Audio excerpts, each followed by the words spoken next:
یہ case 780A میں فال نہیں کرتا تھا. سپریم کورٹ کی بڑی واضح گائیڈ لائنز ہیں کہ کیا دہشت گردی میں فال کرتا ہے اور کیا نہیں کرتا.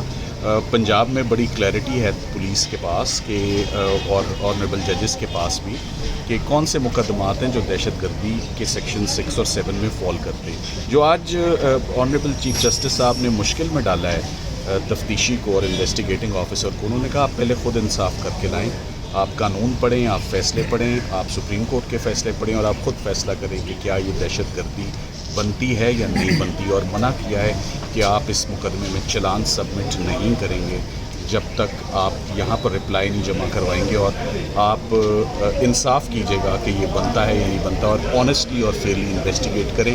آئندہ تاریخ 15 ہے اور ہمیں انسٹرکشنز ہیں کہ ہم تفتیش میں اپنا موقف جو ہے وہ دیں اور ساتھ ہی ساتھ میں تفتیشی افسر کو رہنمائی بھی دیں کہ دہشت گردی کیا ہوتی ہے اور سپریم کورٹ کی نئی گائیڈ لائنز کیا ہیں. اچھا, عمران خان تفتیشی افسر کے پاس جائیں گے یا تفتیشی افسر عمران خان کے پاس جائیں گے؟ ابھی میں کچھ اس پہ کہہ نہیں سکتا. ابھی ہم ہیئرنگ سے نکلے ہیں تو یہ بھی ملاقات وہ ضرور ہوگی, انٹریکشن ضرور ہوگی, اسسٹنس ضرور دی جائے گی. وہ قانون کی ریکوائرمنٹ ہے اور جو قانون کی ریکوائرمنٹ ہے وہ پوری ہوگی. ہم نے تو آج additional documents, additional grounds, additional mala fide اور ایڈیشنل مسچف جو پولیس کی چل رہی ہے کہ اس کو ایگریویٹ کر کے دکھایا جائے, آج وہ تمام باتیں جو ہیں وہ کورٹ کے آگے تھرو CM رکھی گئی ہیں جس کو ساتھ میں ایڈمٹ نوٹس. تو عمران خان اپنے بیانات پہ ڈٹے ہوئے ہیں, قائم ہیں کہ IG اور DIG کا ایکشن لیا جائے گا اور خاتون جج کے خلاف؟ آپ دیکھیں اب یہ معاملات اب سب جوڈس ہے متی صاحب. نہیں, ہائی کورٹ میں تو سب جوڈس نہیں ہے. یہ سب جوڈس معاملات ہیں. یہ contends what ever the speech, تو اس پر میرا خیال ہے گفتگو کرنا بالکل مناسب نہیں ہے. Thank you.